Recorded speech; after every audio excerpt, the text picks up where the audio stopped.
बोलो कृष्ण कन्हैया लाल की। भागवत भगवान की। पितृनारायण देव की। द्वारिकाधीश की जय। हरि ओम।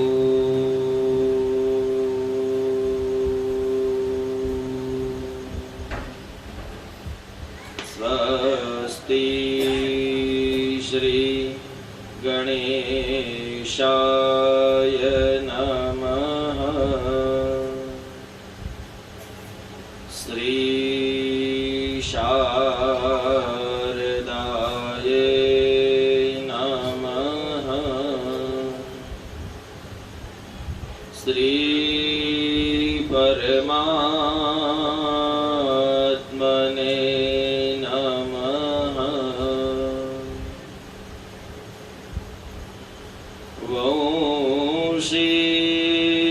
विभूषितकरा नवनीर्दावा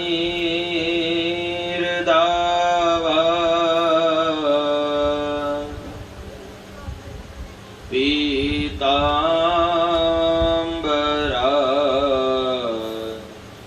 दरुणबी बफला दरोष्टा पूर्णेन्दु सुन्दर मुखा दरविन्द नेत्रा कृष्णा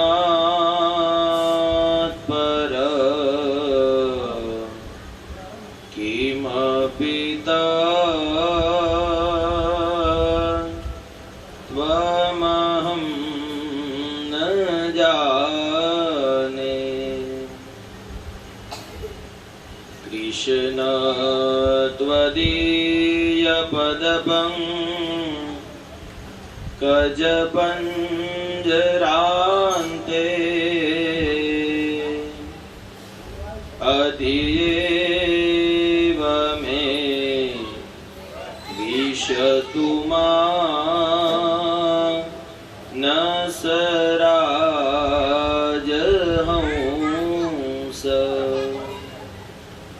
प्राण प्रयाण समये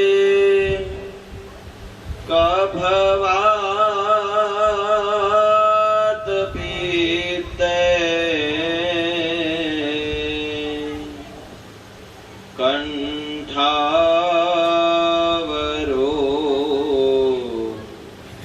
धनविदो स्मरणङ्कुतस्ते। स्मरणङ्कुतस्ते। हरे राम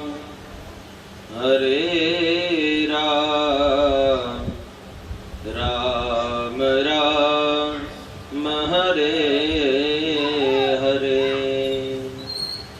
हरे कृष्ण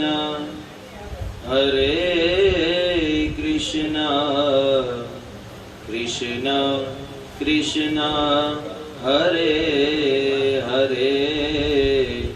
कृष्ण कृष्ण हरे हरे। बोलो कृष्ण कन्हैया लाल की। ओम नमो भगवते वासुदेवाय। ओम नमो भगवते वासुदेवाय। ओम नमो भगवते वासुदेवाय। भजन करो। वासुदेवाय हरि वासुदेवाय। वासुदेवाय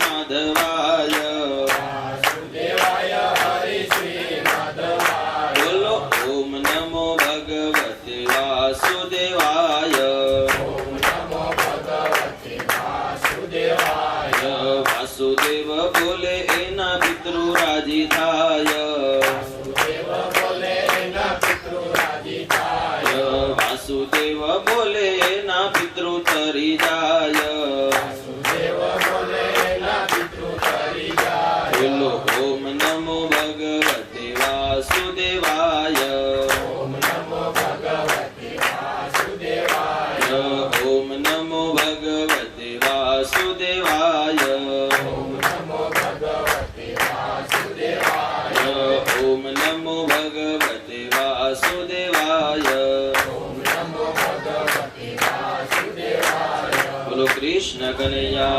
लाल की भागवत भगवान की जय।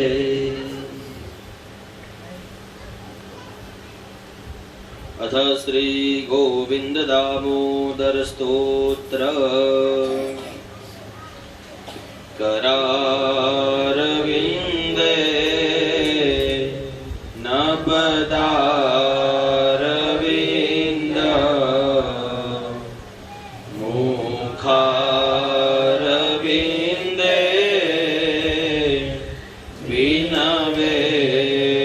विनवेशयन्त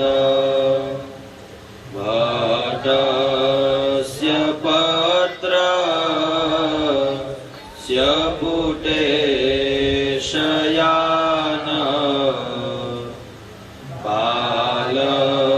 बालमुकुन्द मनसा स्मरामि श्रीकृष्ण गोविन्द हरे मुरारे हे नाथ नारायण वासुदेव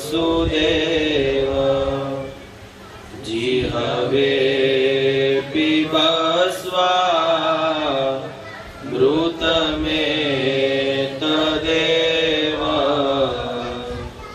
गोविन्द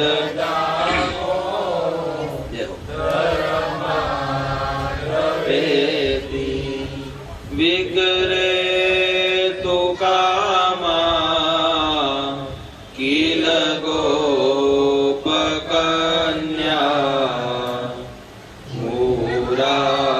मुरारिपादा पितचित्तवृत्ति दधियादिकं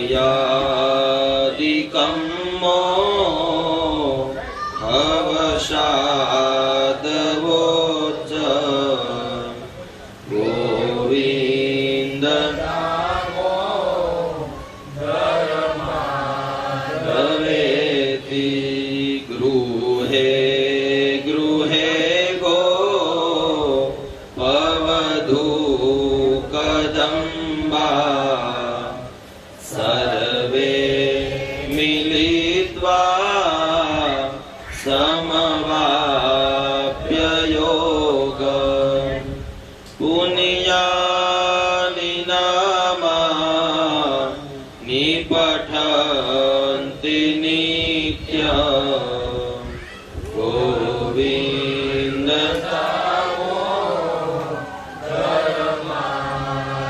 दामोदरमाधवेति सुखं शयाना निलये निजेपि नामानि विष्णु प्रवदन्ति मर्त्या ते निश्चितां तान् मयतां व्रजन्ति गोविन्द दामोदरमाधवेति जिहवे सदेवा भज सुन्दराणि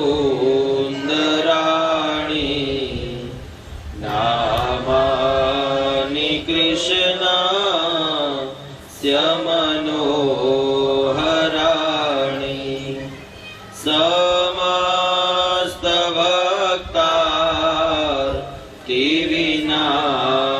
समस्तभक्तार्तिविनाशनानि गोविन्द माधवेति सुखावसाने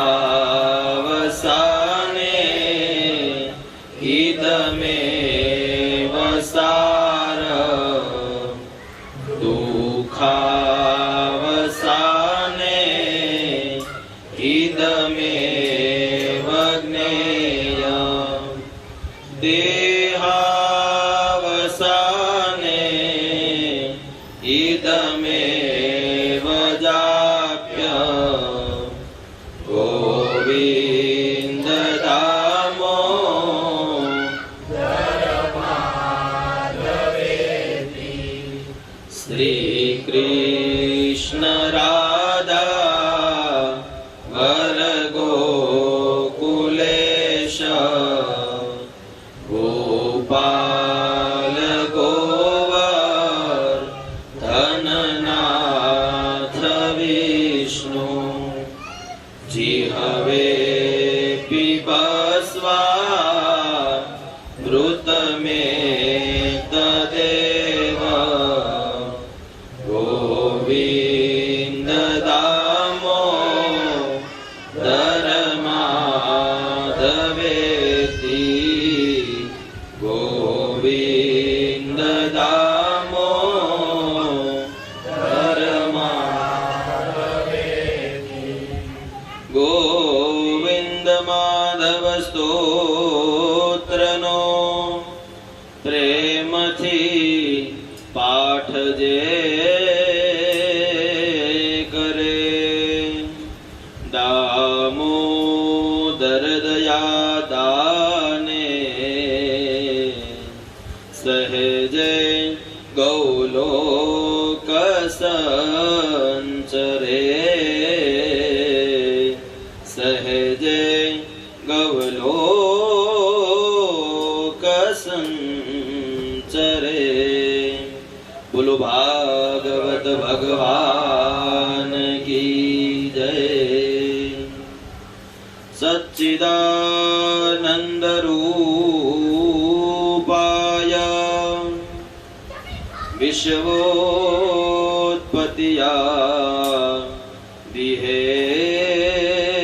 दिहेतवे तापत्रय विनाशाय श्रीकृष्णाय वयं नुमः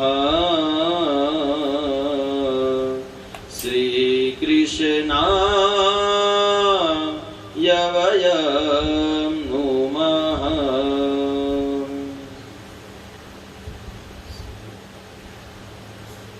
श्रीमद् भागवत सप्ताह ज्ञान यज्ञ ભૂત પરિવારને આંગણે સર્વે પિતૃઓના મોક્ષને અર્થે આ શ્રવણ કથા જ્ઞાન યજ્ઞ આ કથા યજ્ઞના તૃતીય દિવસના વામન જન્મોત્સવ સત્રની અંદર પધારે પરિવાર સહિતના દરેક ભાવિક ભાઈઓ બહેનો વડીલો માતાઓ બાળકો આપ સર્વને આ વ્યાસપીઠ પરથી જાજા કરી જય શ્રી કૃષ્ણ।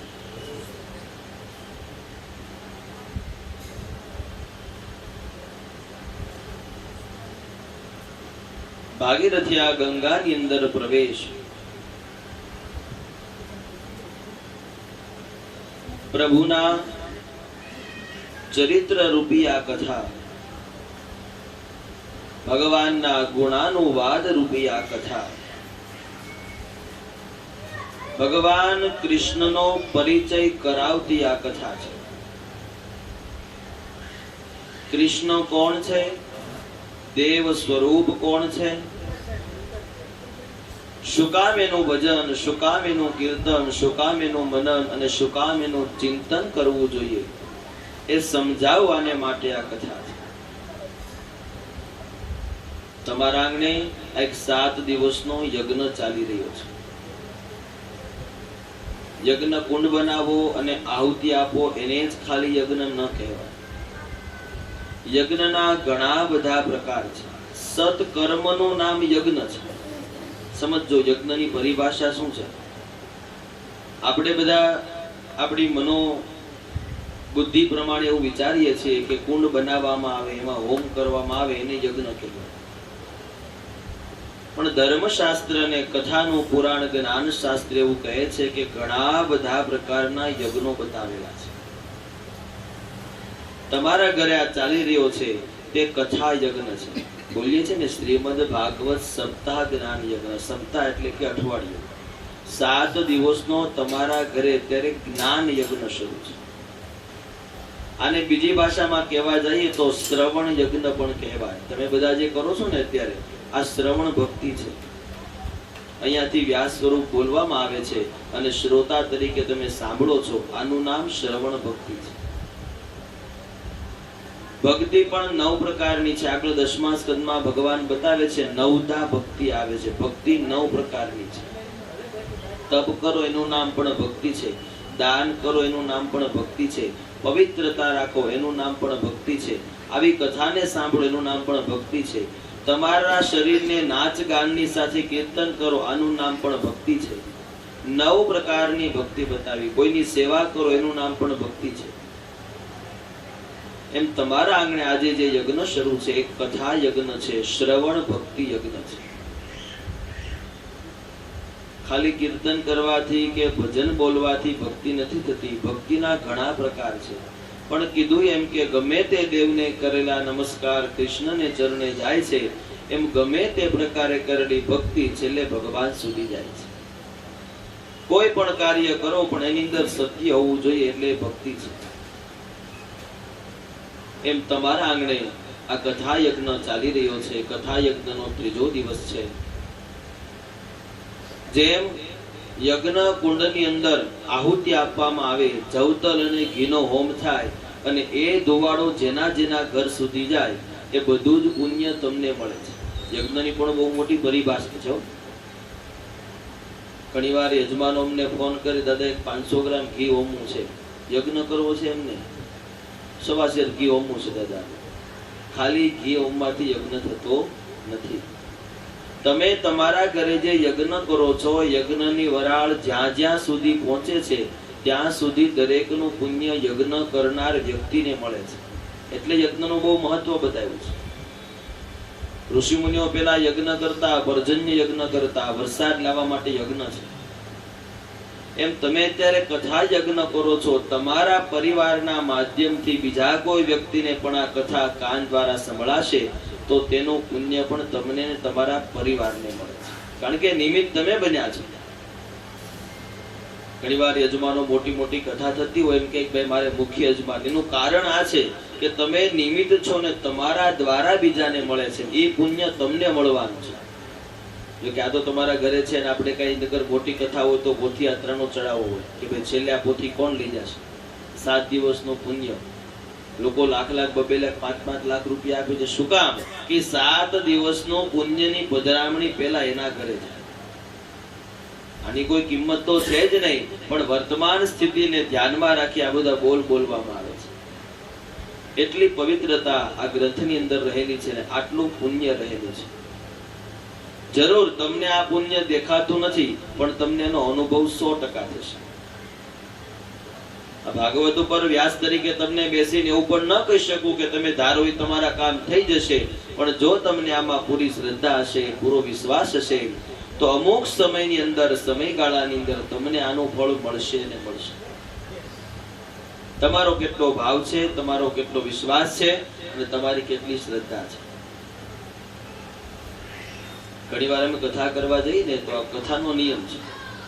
સત્યનારાયણ ભગવાનની કથા તો 2-2.5 કલાકની હોય એટલે એમાં બધા બેહે તરત પૂરું થાય એટલે વાંધો નહીં. પણ 7 દિવસની કથા હોય ને એટલે કે કહેવત પડી ગઈ છે કે આ કથા ત્રીજા ચોથા દિવસે જામે, આવું લોકો કહે કે આ પરિવાર દ્વારા આપણને આમંત્રણ મળ્યું છે, હાથે હાથ દી આપણને આવવાનું કીધું છે, પણ 2-3 દી જવા દઈએ એમ. ત્રીજો ચોથો દી આવે, કૃષ્ણ જન્મ થાય, પછી કથા જામે ને પછી જાય. લોકો બધા જામવાની વાત કરે છે. હવે ત્રીજા ચોથા દિવસે કથા જામતી હોય તો જેને બેહાડ્યું એને શું કરવાનું? શ્રોતાને વક્તાને શું કરવાનું? પણ જો તમારો ભાવ હોય તો પહેલા શબ્દથી જ આ કથા જામી જાય છે.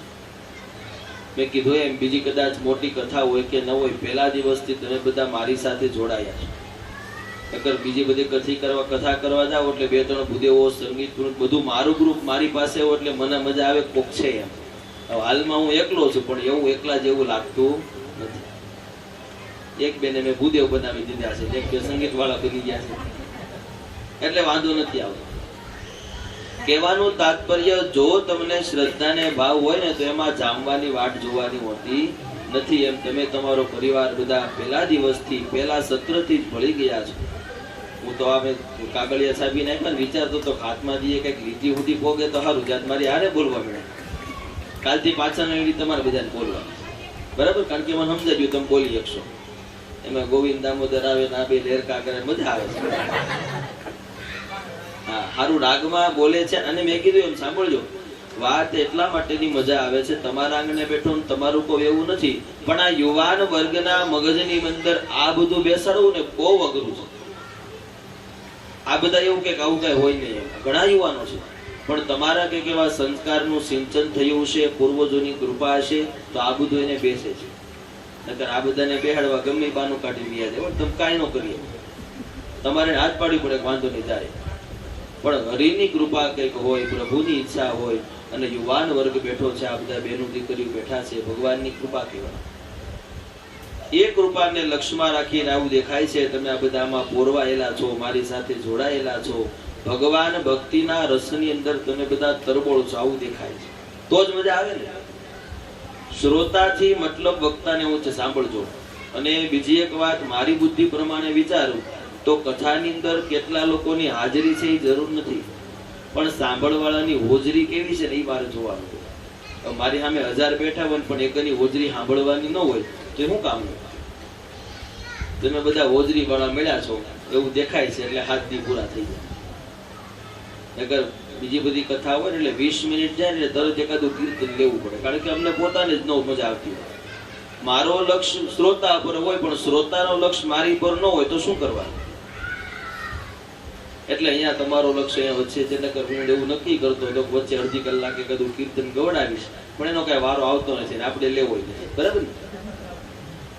કારણ કે ક્યાંક મને બગા હાંકાતું દેખાય તો કઈક કરવું પડે, એવું કઈ હજી દેખાણું નહીં. અને દેખાય ને હું જો કીર્તન ગવડાવું તમારે સમજી જવાનું કોક હોતું છે, હા કોક ઝોલા ખાય છે, તો જ મારે કઈક આમાં નવું કરવા થશે, નકર હું કથાને પકડીને ચાલીશ. આવો કથાની અંદર પ્રવેશ કરીએ. કાલની કથાની અંદર આપણે ત્રીજા સ્કંદની કથાને સાંભળી. કપિલ ગીતા, કપિલજીનો પ્રાગટ્ય કાલે કથાના માધ્યમથી કર્યું. માતા દેવહૂતિને જ્ઞાનનો ઉપદેશ કર્યો અને ત્રીજા સ્કંદની કાલે આપણે પૂર્ણાહુતિ કરી. આજે ચોથા સ્કંદની અંદર પ્રવેશ. કથા શરૂ કર્યા પહેલા કહી દઉં, આજે બહુ બધી કથા છે. વામનજી 8મા સ્કંદમાં આવે છે. વામનજીની કથા 8મા સ્કંદમાં આવે છે, ત્યાં સુધી આપણે પહોંચવાનું છે. ચોથા સ્કંદમાં આપણે પ્રવેશ કરીએ છીએ. લગભગ કોઈ બીજી વાત વગર સીધી કથા આવશે, બરાબર? બધા જ કથાને પકડજો અને કદાચ નહીં પણ 100% આ 4 થી 8 સ્કંદની કથા છે એ તમે નહીં સાંભળી હોય. મેં શરૂઆતમાં કીધું એમ લોકો કહે છે કે આ બધી કથા તો સાંભળી બધું કીધું, પણ ખાસ કરીને યુવાન વર્ગને કઈ કથા ક્યાંથી આવી, કયા દેવ ક્યાંથી આવ્યા, શું કામ આનું તાત્પર્ય થયું, એ મૂળ કથા તમને આજે કહેવાની છે. બરોબર કથાની સાથે પકડી મારી હારે આવી, બરાબર? ચોથા સ્કંદની અંદર પ્રવેશ કરીએ. ચોથા સ્કંદનો પહેલો શ્લોક પરીક્ષિત નામનો રાજા શુકદેવજીને પ્રશ્ન કરે છે, એ આ પહેલો શ્લોક છે. હરિ ઓમ મનોસ્તુ શતરૂપાયા તિસ્ત્ર કન્યા સુ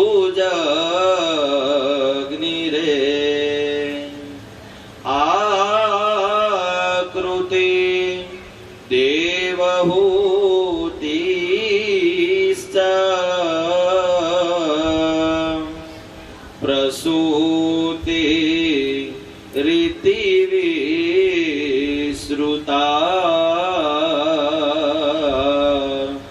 પ્રસૂતિ રીતિ વિશ્રુતા. સુખદેવજીને પરીક્ષિત રાજા શ્રોતા બનેલો જે છે એ પ્રશ્ન કરે છે, પ્રભુ તમે મને વાત કરી કે મનુ નામનો રાજા ઉત્પન્ન થયો, પહેલો પુરુષ, એને ત્યાં 3 દીકરીઓ થઈ, એ દીકરીઓની જે કથા છે એની મને કથા સંભળાવો. ત્યારે અહીંયા સુખદેવજી મહારાજ સર્વપ્રથમ અહીંયા દત્તાત્રેય ભગવાનની કથા કહે છે. ખૂબ સારી સમજવા જેવી વાત છે. દત્તાત્રેય ભગવાન કોણ હતા, કોને ત્યાં તેને જન્મ લીધો, શેના માટે જન્મ લીધો, એ સંક્ષિપ્ત કથા છે એને આપણે લીધી. એની પહેલા કાલની કથામાં જઈએ. કાલે કીધું એમ કે કપિલ મહારાજનો જન્મ થયો ત્યાં કરદમ ઋષિને ત્યાં પેલા 9 કન્યાઓ થઈ હતી, અને કરદમ ઋષિએ કીધું કે હવે મારે જવું છે. ત્યારે દેવહૂતે કીધું કે તમારે મને દીકરો આપીને જવાનું છે, અને દીકરો થયો તે કપિલ મહારાજ. તો જે 9 કન્યાઓ થઈ એ 9 કન્યાઓને કોની સાથે પરણાવી એની કથાને આપણે સાંભળી. મરીચી નામના ઋષિને કલા નામની કન્યા આપી, અત્રિ ઋષિને અંશુયાજી આપ્યા, અંગીરા ઋષિને શ્રદ્ધા આપ્યા, પુલસ્ય ઋષિને અવિર્ભુ આપ્યા, પુલહ નામના ઋષિને ગતિ નામની દીકરી આપી, કૃતુ નામના ઋષિને ક્રિયા નામની દીકરી આપી, ભૃગુ નામના ઋષિને ખ્યાતિ નામની દીકરી આપી, વશિષ્ઠ નામના ઋષિને અરુંધતી નામની દીકરી આપી, અને અથર્વ નામના ઋષિને શાંત નામની દીકરી આપી. આ 9 દીકરીઓના લગ્ન આ 9 ઋષિઓ સાથે કરાવવામાં આવ્યા છે.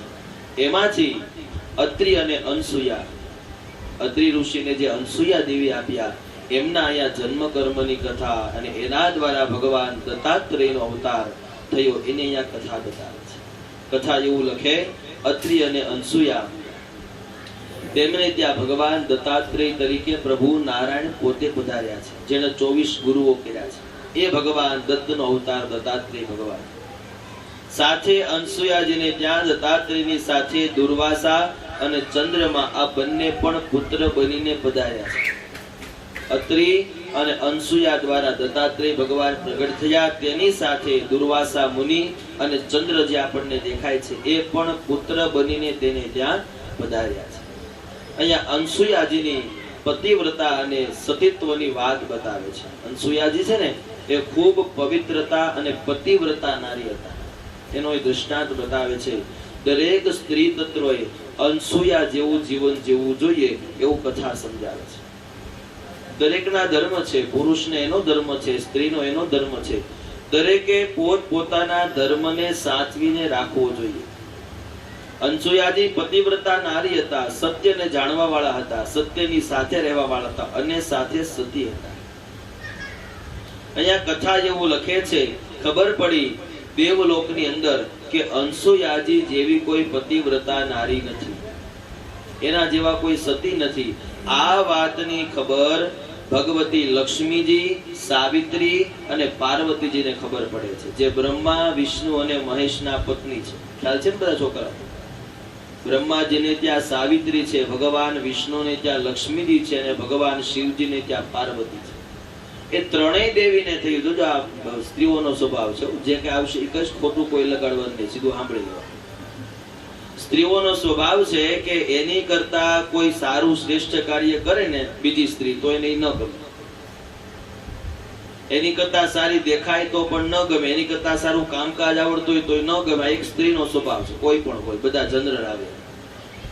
કારણ કે જો દેવીને વિચાર આવે તો આપણે બધા તો કાળા માથાના માનવી છે ને, હે?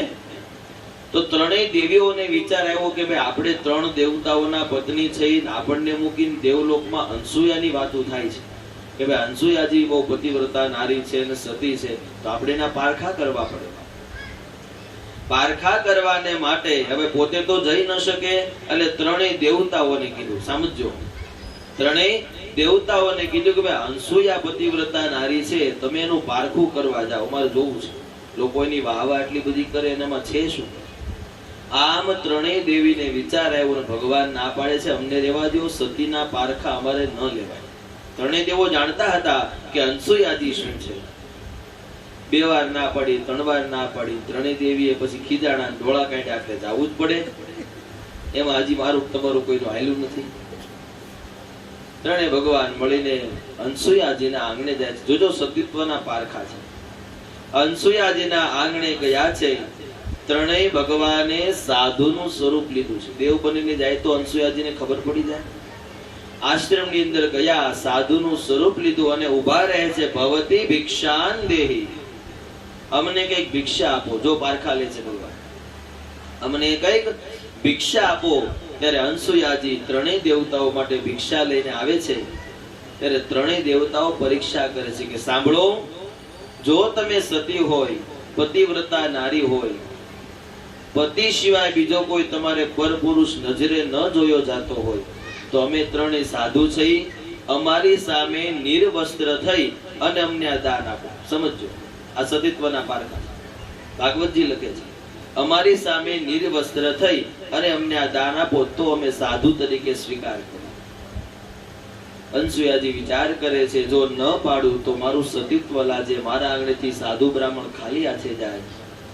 અનસુયાજીએ આંખ બંધ કરી સમાધિ લગાવીને જોયું તો ખબર પડી કે આ તો સાક્ષાત ત્રણ દેવ આવેલા છે. જો સતી છે એટલે ખબર પડે છે આ તો ત્રણ લોકના નાથ આવેલા છે. એટલે સતીએ હાથમાં જળ લીધું છે. અનસુયાજીએ, જો અત્યાર સુધી મેં પતિવ્રતા ધર્મને પાળ્યો હોય, જોજો આમનામ કોઈ સંકલ્પ નથી લેવાતા હો. કોઈ એમ કે હું આટલું તપ કરું છું, આટલું જપ તપ કરું છું, આટલી માળા કરું છું, મારા તપના બળે આ થાય, એ બધી વાત ખોટી છે. પોતે ક્યારેક અજમાવી લેવું. અનસુયાજી અજમાવે છે કે જો મેં સતીત્વના નિયમ ધર્મ પાળ્યા હોય, પતિવ્રતાના ધર્મ પાળ્યા હોય અને જો સતી તરીકે રહી હોય, જેની ઉપર આ જળની અંજલિ છાટું એ બાળક બની જાય. જળની અંજલિ લીધી, અનસુયાજીએ જળ છાટ્યું. ભાગવત લખે, ત્રિલોકના નાથ બ્રહ્મા, વિષ્ણુ અને મહેશ આજ નાના નાના 1 થી 2 વર્ષના બાળક બની ગયા છે અનસુયાજીના પ્રતાપે, સતીત્વના કારણે. પછી તો કથા એવું લખે છે, અનસુયાજીના આશ્રમમાં તન પારણિયા બધાય છે. ત્રણેય દેવતાઓને ઘોડિયામાં સુવડાવે છે અને અનસુયાજી હાલડા ગાય છે. ત્રણેય ભગવાન સુવે છે. તાકાત જુઓ, જગતના ત્રિલોકના નાથને પોતાના ફળિયામાં હાલડામાં સુવડાવવા આ જેવી વ્યક્તિથી થાય નહીં. અને હવે સતી જ્યારે દેવ બનાવે ત્યારે થઈ શકે ત્રણેય દેવ અંદર અંદર ઘોડિયામાં મૂંઝાણા, આપણે ત્યાં ફીટ થઈ ગયા. 1 દિવસ ગયો, 2 દિવસ ગયા, 5 દિવસ ગયા, ત્રણેય દેવી ભેગા થાય છે. તમારા ઘરેથી પાછા આવ્યા કે? ત્રણેયના ઘરેથી કોઈ પાછું આવ્યું નથી.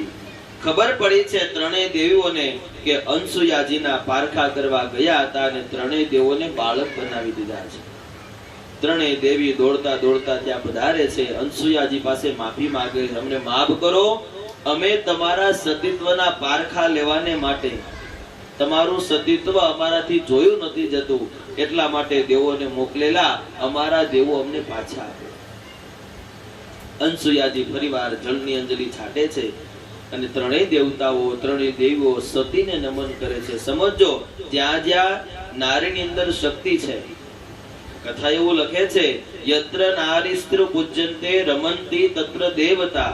આ વેદ લખે છે આવું, જ્યાં જ્યાં નારીનું પૂજન થાય છે ત્યાં દેવતાઓ રમણ કરવા આવે છે. ઘરની કોઈ પણ દીકરી હોય, માં હોય કે પત્ની હોય કે પુત્રવધુ હોય કે બહેન હોય, કોઈ પણ સ્ત્રી જાતિ છે, આ તમારા ઘરની અંદર દુખી થવી જોઈએ.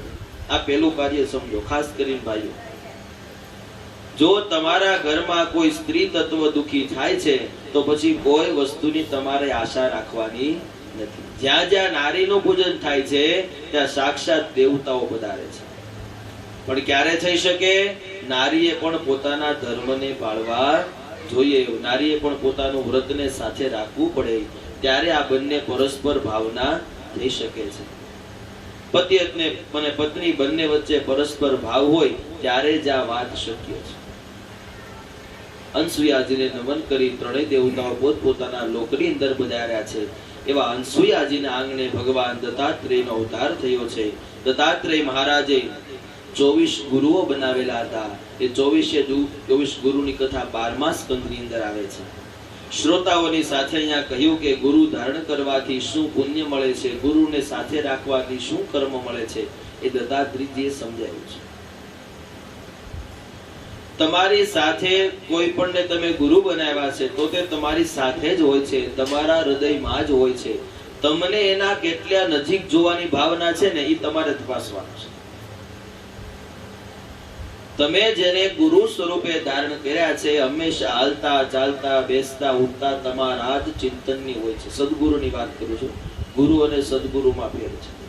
જેની અંદર સત્યના દર્શન થાય આનું નામ સદગુરુ છે. દત્તાત્રેય મહારાજની કથા કહી. આ કથા કહ્યા બાદ સુખદેવજી મહારાજ કહે છે, સાંભળ પરીક્ષિત રાજન, આગળ તને મનુ મહારાજની બીજી દીકરી હતી એની કથાનો વિસ્તાર બતાવ. બહુ સરસ કથા આવે છે. ત્રીજી દીકરી હતી એનું નામ હતું પ્રસૂતિ. એ પ્રસૂતિના લગ્ન દક્ષ પ્રજાપતિ સાથે થયા છે. કદાચ તમે દક્ષ પ્રજાપતિનું નામ સાંભળ્યું હોય. બ્રહ્માજીના દીકરા હતા દક્ષ પ્રજાપતિ, જેને આખા જેટલી પ્રજા છે એના પતિ કહેવામાં આવે છે, મુખ્ય વ્યક્તિ કહેવામાં આવે છે. એવા દક્ષ પ્રજાપતિ સાથે મનુ મહારાજની ત્રીજી પુત્રી પ્રસૂતિના લગ્ન થાય છે. એ પ્રસૂતિના લગ્ન થયા. દક્ષ અને પ્રસૂતિને ત્યાં 16 કન્યાઓ જન્મે છે. સમજો, 16 દીકરીઓનો જન્મ થાય છે. આ બધી દીકરીને કોને સાથે કઈ જગ્યાએ પરણાવે છે કથા લખે છે. જો બીજી બધી કથા હોય તો આ બધું અમારે બાયપાસ જવાનું હોય, આટલી બધી મૂળ કથાની અંદર ઉતરવાનું હોય નહીં. પણ આપ સૌ સાંભળો છો અને તમારી સાંભળવાની જિજ્ઞાસા છે એટલે એને સાથે લઈને આપણે ચાલવું છે, બરાબર. તેમાંથી ધર્મદેવને 13 કન્યાઓ પરણાવી. ધર્મરાજાની સાથે 16 માંથી 13 દીકરીઓના લગ્ન કર્યા છે. તેના પણ નામ કીધા છે શ્રદ્ધા, દયા, મૈત્રી, શાંતિ, પુષ્ટિ, ક્રિયા, ઉન્નતિ, બુદ્ધિ, મેધા, તૃષ્ટિ, સ્મૃતિ, તિતિક્ષા અને મૂર્તિ. આ 13 કન્યાઓ ધર્મદેવને આપી છે. 12 મહિનાની 12 અને એક અધિક મહિનાની એમ 13 કન્યાઓ 13 ધર્મદેવ સાથે પરણાવવામાં આવી છે. પછી એક કન્યા હતી તે અગ્નિદેવને આપી. કેટલી થઈ? 14. પછી એક કન્યા આપી તે પિતૃગણને આપી. કેટલી થઈ?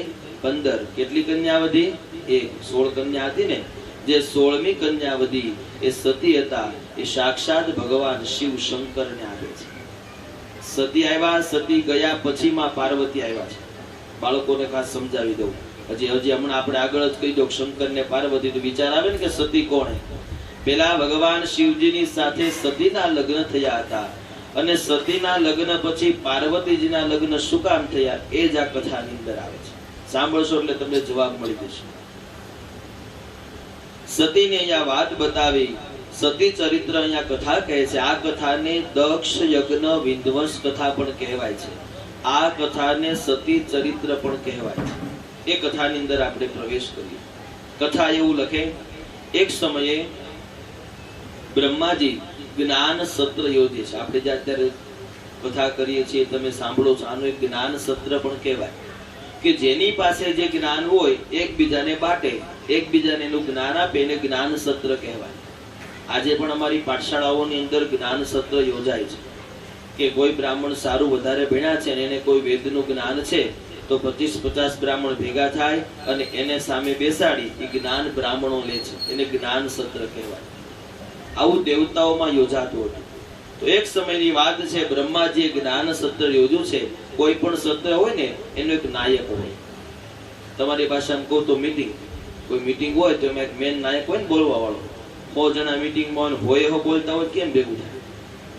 એમ આ જ્ઞાન સત્રનો નાયક બ્રહ્માજીએ પોતાના પુત્ર દક્ષ પ્રજાપતિને બનાવ્યો છે. સમજો, દક્ષ પ્રજાપતિને નાયક બનાવ્યો. નિયમ એવો હોય કે નાયક છે ને એ છેલ્લે આવે, પેલા બધાને ગોઠવાઈ જવાનું હોય. કોઈ મોટી સભા હોય, આપણે સરકાર લેવલની, બધા આવી જાય પછી મોદી સાહેબની એન્ટ્રી પડે ને, કે પેલા આવી જાય. એમ દરેક મીટિંગની અંદર બધા આવી જાય પછી નાયકને આવવાનું હોય. તો દરેકને આમંત્રણ આપ્યું છે. આખી સભાની અંદર બધા બેઠા છે. સમજો કથા. આખી સભાની અંદર બધા બેઠા છે અને પછી સભાની અંદર દક્ષ પ્રજાપતિ આવે છે.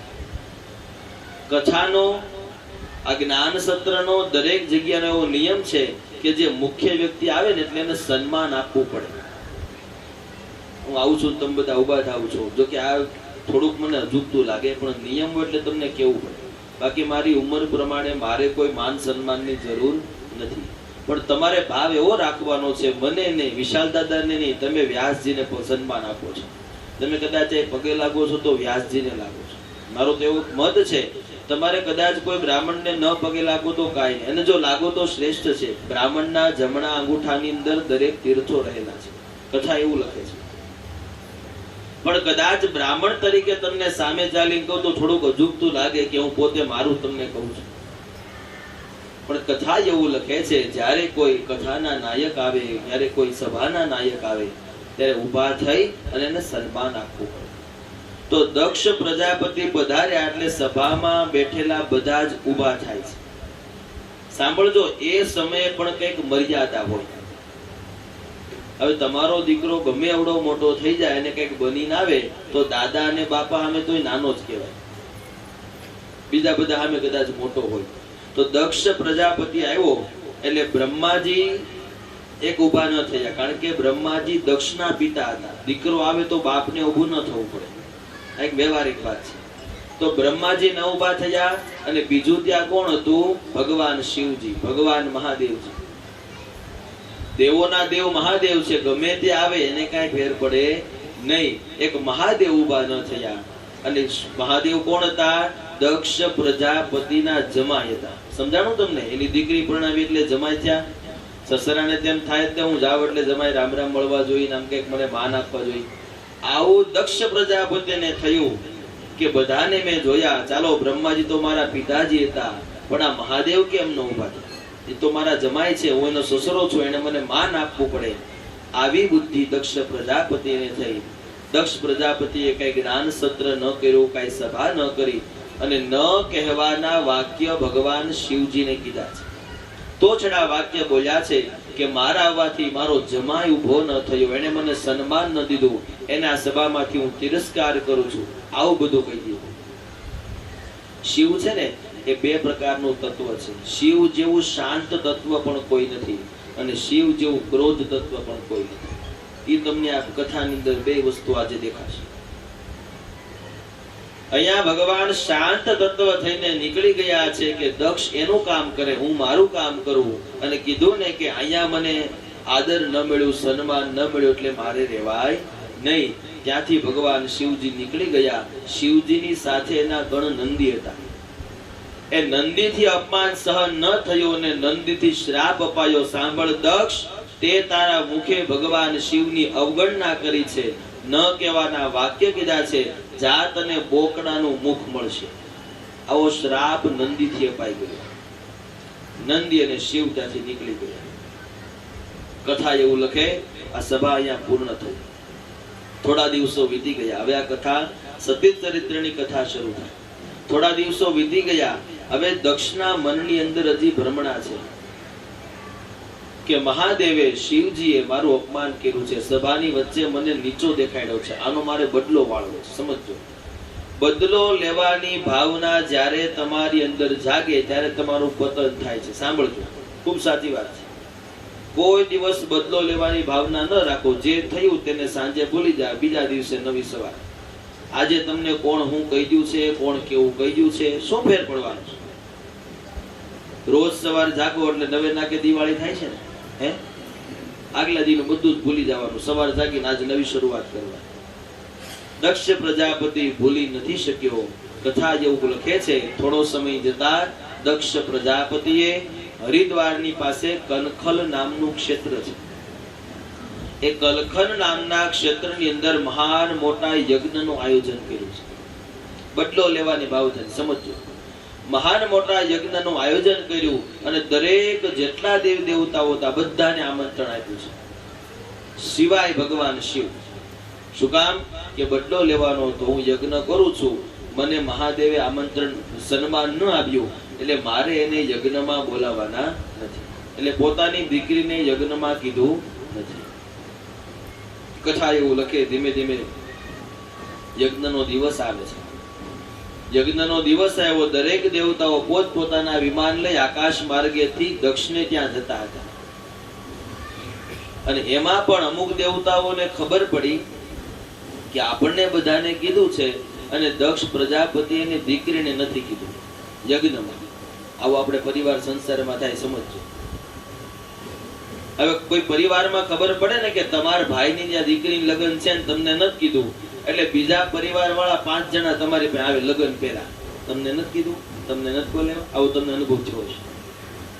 તો દેવતાઓને ખબર પડી કે દક્ષ પ્રજાપતિએ સતીને નથી બોલાવ્યા. હવે જેનો રસ્તો અહીંયા સીધું સીમાડાથી નીકળે અને હીરાબાગ જવાનો હતો ને, એ સીમાડાથી નીકળીને આમ રઘુકુળ ચોકથી લઈને શિવદરમાંથી થઈને આમ ચોપાટી નીકળ્યા. એટલે સતીને ખબર પડે કે એના આંગણેથી બધા વિમાન જાય છે, ક્યાં જાય છે, સમજજો. એટલે અમુક દેવતાઓ સ્પેશિયલ કૈલાસ પર્વત ઉપરથી નીકળ્યા. થોડુંક ભલે આપણે કે ફરવું પડે, પણ ખબર પડવી જોઈએ કે આપણે દક્ષને ત્યાં જાય છે. એવામાં 2-3 વિમાન નીકળે છે અને સતીથી ન રહેવાયું. ભગવાન મહાદેવને પૂજે, પ્રભુ આટલી બધી આ દેવગણ આજ ક્યાં જાય છે? આટલા બધા દેવો જતા હોય ને કઈક આમંત્રણ હોય તો આપણે થોડા ઘરે હોય. શિવજીને તો ખબર છે કે દક્ષ પ્રજાપતિ આના માટે યજ્ઞ કર્યો છે. ભગવાન કઈ બોલતા નથી. 2 વાર પૂછું, 3 વાર પૂછું, છેલ્લે શિવજી કહે છે કે સાંભળો સતી, તમારા પિતાજીને ત્યાં યજ્ઞ છે. એ યજ્ઞની અંદર આ બધા દેવતાઓ જાય છે. આ વાત સાંભળતા સતી ઉભા થયા છે. જો મારા પિતાને ત્યાં યજ્ઞ હોય અને આપણે ન હોય, તમે મને કેમ કીધું ને આમંત્રણ નથી આવ્યું? ત્યારે મહાદેવ કહે છે કે આપણને તમારા પિતાને ત્યાં આમંત્રણ નથી. અને જ્યારે આવા વ્યવહારિક પ્રસંગ હોય, મેં તમને કીધું સમજો, આ કથા છે ને એ દેવ પ્રસંગ છે. લગ્નની અંદર કોઈનું આમંત્રણ હોય ને તો જ જવાય, નકર ન જવાય. અને આમાં આમંત્રણ વગર પૂછી જવાય. આમાં હું કામ અવાય? આમાં આપણે કોઈને કઈ દેવું નથી, કોઈને કઈ લેવું નથી. ઓલામાં તો વ્યવહાર કરવાનો હોય એટલે જવું પડે કે ન જવું પડે. આ તો દેવ સત્ર છે, આમાં બધાને જોડાવી શકાય. શિવજી કહે છે કે સાંભળો સતી, આપણને આમંત્રણ નથી એટલે આપણાથી ત્યાં જવાય નહીં. સતી કહે છે એમ ન ચાલે. મારા બાપના ઘરે જો પ્રસંગ હોય અને જો દીકરી ન હોય તો એ પ્રસંગ કેવો લાગે? શિવજી બહુ ના પાડે છે, પણ સતી કહે છે કે સાંભળો મહાદેવ, જો તમારે ન આવવું હોય તો કાઈ નહીં. બાપના ઘરે દીકરીને આમંત્રણની વાટ હોય નહીં. મારા બાપના ઘરે પ્રસંગ છે, મને આમંત્રણ મળે કે ન મળે, હું જઈશ. સતી હઠ પકડી છે. ભગવાન મહાદેવ ના પાડે છે, પણ સતી માનતા નથી. સમજો, હઠ જ્યારે થાય છે ને એનું કંઈક પરિણામ અલગ હોય છે. ગમે તે વાતમાં તમને બધાને અનુભવ થયા હશે. ઘણીવાર છોકરાઓ હઠ કરતા હોય, ઘણીવાર વડીલો હઠ કરતા હોય. એ હઠ તમારી ખોટી હોય અને એનું પરિણામ આવે ને ત્યારે ખબર પડે, પણ ત્યારે મોડું થઈ ગયું હોય કે આપણાથી આ હઠ ખોટી હતી. કબીરજી લખે છે અમુક લોકોની હઠ એવી થઈ છે કે એની સામું કોઈનું હાલ્યું નથી, આજીવન હાલશે નહીં. કબીરજી પોતાની સાખીની અંદર લખી ગયા છે, રાજ હઠ ને બાળ હઠ, જોગી હઠ પણ જાણ. સમજો, હઠની વાત આવે એટલે સમજાય. રાજ હઠ અને બાળ હઠ, જોગી હઠ પણ જાણ. સ્ત્રી હઠ તો એવી બુરી જેમાં કઈ કે ખોયા પ્રાણ. કબીરજી લખી જાય. એમાં કોઈનું કઈ ચાલે નહીં. પેલું શું કીધું? રાજ હઠ. ગામનો કે રાજ્યનો કે સિટીનો કે દેશનો કોઈ રાજા હોય, એ રાજા જ્યારે હઠે ચડે અને એ રાજા નક્કી કરે, પછી સામે કરોડોની પ્રજા હોય તો એમાં એનું કઈ ચાલતું નથી. તમે બધા વડીલો છો, તમે અનુભવ કર્યા હશે કે ગામમાં કોઈક સરપંચ હોય, નક્કી કરી નાખે કાલે 12 વાગે આમ, એટલે એ થાય જ, તેને થવું પડે. એમાં કદાચ આપણો ભારત દેશ છે, ભારત દેશનો રાજા અત્યારે જોઈએ તો મોદી સાહેબ કહેવાય ને. એને કઈક આપણે કેટલા 7-8 વર્ષ થયા નોટબંધી, એને એમ કીધું કાલ રાતે 8 વાગે બંધ, એટલે બંધ. કોઈનું કઈ આયલું? અધિકભાઈ નહીં ને? હા, એમ જ્યારે રાજા જ્યારે હઠે ચડે ત્યારે કોઈનું કાંઈ ચાલે નહીં. બીજું શું કીધું? રાજ હઠ ને બાળ હઠ. બાળક, નાનું બાળક હોય હઠ કરે એટલે તમારે એને લઈ જ દેવું પડે, એમાં ન ચાલે.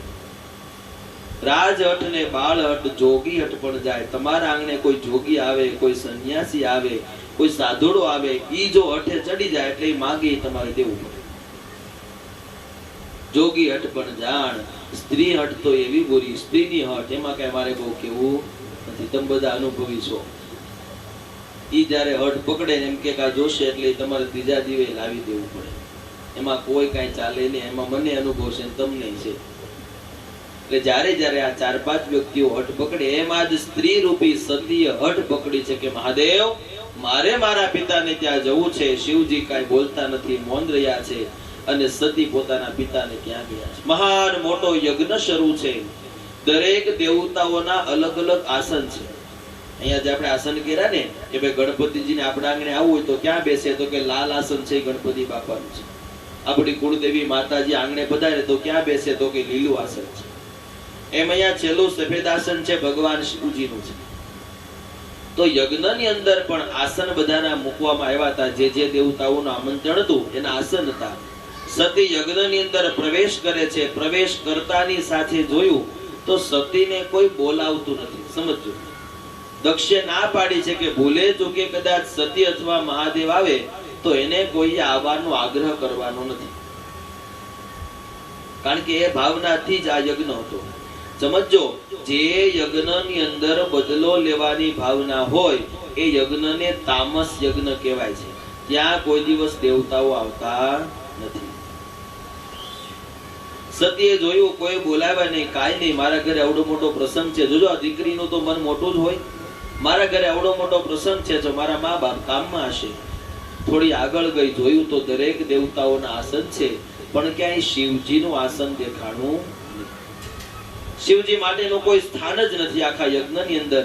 અને કથા એવું કહે છે, તમારા ઘરે ગમે એવડો નાનો કે મોટો યજ્ઞ કરો અને એ યજ્ઞની અંદર આજ પણ શિવનું આસન ન હોય તો એ યજ્ઞ પૂરો થતો નથી. એ યજ્ઞ ગણાતો નથી. સતીને ખબર પડી. ધીમે ધીમે વિચાર કરે છે, મને માન સન્માન ન આપ્યું તો કાંઈ નહીં, હું તો દીકરી છું, પણ મારા પતિનું અહીંયા કઈ સ્થાન નથી, મારા પતિનું અહીંયા કઈ આસન નથી. ધીમે રહી ચાલી એના પિતાને બોલાવે. એનો પિતા એની સામે બોલતો નથી. દોડી અને માતા એની પાસે જાય છે. સમજો, માતાનું હૃદય છે ને એ માખણ જેવું હોય છે. દીકરા કે દીકરી ગમે તેટલી ભૂલ કરે, પિતા તરછોડી દેશે. પિતા 5-15 દી નહીં બોલાવે, પણ માતા હાંજે પૂછશે કે ખાધું કે નહીં. એમ સતીને લાગ્યું છે કે મારા આંગણે મારી દીકરી પધારી છે, મારે એનું ધ્યાન રાખવું પડે, મારે એને બોલાવી પડે. માતા સાથે વાત કરી. સતીએ પૂછ્યું, મારા પતિનું સ્થાન ક્યાં છે? ત્યારે એની માં કહે છે કે બેટા, તારા પિતાએ ના પાડી છે, તારા પતિનું કે આસન રાખવાનું નથી. આ વાતથી સતી ક્રોધાયમાન થયા છે. સમજો, જ્યારે કોઈ સ્ત્રી ક્રોધાયમાન થાય ત્યારે એમાં દેવનું પણ ચાલતું નથી. સતીને ખૂબ અગ્નિની જ્વાળા લાગી ગઈ છે. ખૂબ દુઃખ લાગ્યું છે કે મારા પતિને અહીંયા સ્થાન નથી, મારા પતિને અહીંયા આવકાર નથી, તો મારે એક ક્ષણ માટે પણ જીવાય નહીં. કથા એવું લખે, સતી ક્રોધાયમાન થયા.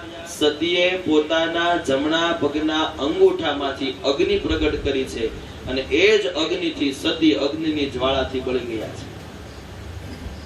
આ જોતાની સાથે આખા યજ્ઞની અંદર હાહાકાર મચી ગયો છે. સતી હોમાયા આવી વાત થઈ છે, છતાં પણ દક્ષ પ્રજાપતિ યજ્ઞ બંધ કરતો નથી. જે થવું હોય તે થાય, મારો યજ્ઞ શરૂ રહેશે. એની સાથે બધા ઋષિઓ પણ જોડાયા. નાયક હોય ને એની આરે બધા ફરતા જોડાય. નાયક ખોટો હોય ને તોય જોડાય. સમજો, જ્યારે તમે ખોટાની સાથે જોડાઓ એટલે ઘડીક મજા આવશે, પાછળ પરિણામ સાચું હોતું નથી. દક્ષની સાથે ઘણા બધા જોડાયા. ધીમે અગ્નિની જ્વાળાથી સતીનું શરીર બળવા લાગ્યું છે. આ વાતની જાણ નારદજી દ્વારા ભગવાન શિવને પડી છે. નારદજી કૈલાસની અંદર નારાયણ કરી ગયા છે. પ્રભુ, પોતાના પિતાના ઘરે જઈ તમારું અપમાન સહન ન થતા સતીએ અગ્નિની જ્વાળાથી પોતાનું શરીર ભસ્મ કર્યું છે. આ વાતથી ભગવાન મહાદેવનું ત્રીજું નેત્ર ખુલે છે. કથા અહીંયા એવું લખે છે, ભગવાન શિવ આગળ શાંત હતા ને એટલા જ ક્રોધાયમાન થયા છે. પોતાની જટા ખોલી છે, જટાને પછાડી છે અને એ જટાની અંદરથી ક્રોધ રૂપી વીરભદ્ર નામનો પુરુષ ઉત્પન્ન થાય છે. સમજો, ભાગવતની કથા છે. આ કથા શિવ પુરાણમાં પણ છે. વીરભદ્ર નામનો પુરુષ ઉત્પન્ન થયો. એને આજ્ઞા આપી કે જાઓ દક્ષના યજ્ઞનો વિધ્વંસ કરો. વીરભદ્ર આખી સેના લઈને દક્ષના યજ્ઞમાં જાય છે. યજ્ઞનો વિધ્વંસ કર્યો છે. કથા એવું લખે, મહાન મોટું યુદ્ધ ચાલ્યું છે. એ યુદ્ધના અંતની અંદર સતીનું શરીર તો બળીને ત્યાં પડી ગયું છે. વીરભદ્ર એટલો બધો ક્રોધાયમાન થયો છે કે તલવારના ઘા વડે દક્ષ પ્રજાપતિનું માથું વાડી અને યજ્ઞમાં હોમી દે છે. મસ્તક વગરનો દક્ષ પ્રજાપતિ થઈ જાય છે. વીરભદ્ર શિવ પાસે પાછો વળે છે. આ બાજુ હાહાકાર મચી ગયો છે. જ્યાં દેવ કાર્ય હોય ત્યાં આવું કાર્ય બની જાય એટલે હાહાકાર મચી જાય ને. એક બાજુ સતીનું શબ પડ્યું છે, એક બાજુ મસ્તક કપાયેલો દક્ષ પડેલો છે, એક બાજુ ઋષિ મુનિઓ બ્રાહ્મણો બધા ઊભા છે. આ વાતની જાણ ભગવાન વિષ્ણુને થઈ. બધા દેવતાઓ દોડતા દોડતા બ્રહ્માજી પાસે ગયા છે. બ્રહ્માજી, તમારા દીકરા દ્વારા જે કાંઈ કૃત્ય થયું, તમારો દીકરો પણ આમાં હણાયો છે, બધી વાત બની છે, પણ આનો રસ્તો શું? હવે અમારે શું કરવું? બ્રહ્માજી કહે છે, મારાથી કાંઈ નહીં થાય. જેનો તમે અપરાધ કર્યો છે ને એની પાસે જાઓ. દરેક દેવતાઓ દોડતા દોડતા ભગવાન શંકર પાસે ગયા છે, ભગવાન શિવ પાસે ગયા છે. કથા એવું લખે, આખું ઇન્દ્રાદિ લોક સહિત કૈલાસ પર્વતની સામે ઊભા છે અને ભગવાન શિવને મનાવે છે. શિવજીને પ્રાર્થના કરે છે, ગમે તેવો હતો દક્ષ પણ તમારો ભક્ત હતો, ભગવાન તમે એને બચાવો. જ્યારે જ્યારે તમારે કોઈ દેવને રીઝવવા હોય ને તો એની આગળ સ્તુતિ પ્રાર્થના મૂકવી જોઈએ. સમજજો, આ જેટલા જેટલા લોકો ભગવાનને મળ્યા છે એને આવીને ભગવાન મળી ગયા છે, બધાએ ભગવાન આગળ સ્તુતિ કરી છે, ભગવાન આગળ આજીજી કરી છે, ભગવાન સામે કાલાવાલા કર્યા છે. ત્યારે ભગવાન આવે, કારણ કે ભગવાન છે ને એને ભાવની જરૂર છે. જેટલો તમારો પ્રાદુર્ભાવ પ્રગટ થશે એટલા ભગવાન તમારી નજીક આવશે. આખું ઇન્દ્રાદિ લોક ભેગા થઈ અને ભગવાન શિવની સ્તુતિ કરે છે. આવો બે કડીની અંદર ભગવાન શિવજીની સ્તુતિને લઈએ. લગભગ આવડતી છે, આવડતી હોય તો મારી સાથે બોલજો. બોલો સોમનાથ મહાદેવ કી. શંભુ શરણે પડી માગુ ઘડી રે ઘડી કષ્ટ કાપો દયા કરી દર્શન શિવ આપો. શંભુ શરણે પડી માગુ ઘડી રે ઘડી કષ્ટ કાપો દયા કરી દર્શન શિવ આપો. તમે ભક્તોના ભય હરનારા, શુભ સૌનું સદા કરનારા.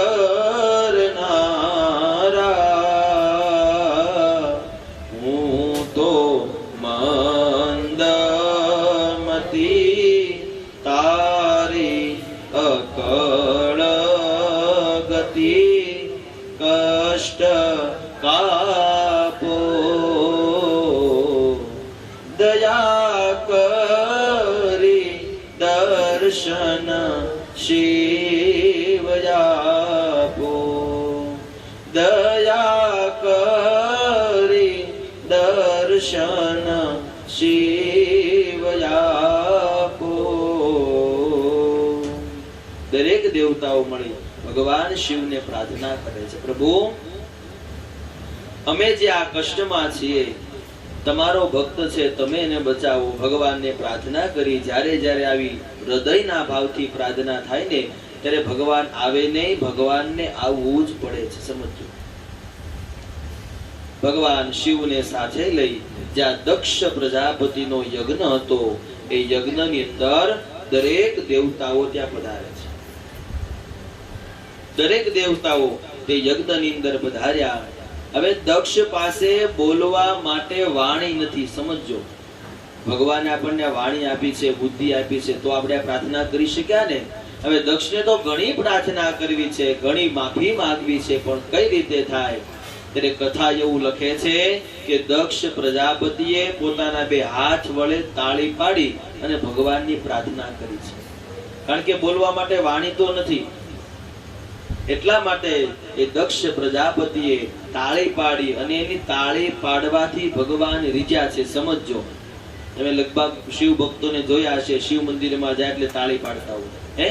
એ તાળી પાડવાનું કારણ એ છે કે જો તમને કઈ ભગવાન પ્રત્યે કોઈ મંત્ર ન આવડે, શ્લોક ન આવડે, કઈ ભક્તિ ન આવડે, ખાલી તાળી પાડો ને તોય ભગવાન મહાદેવ રીઝી જાય છે.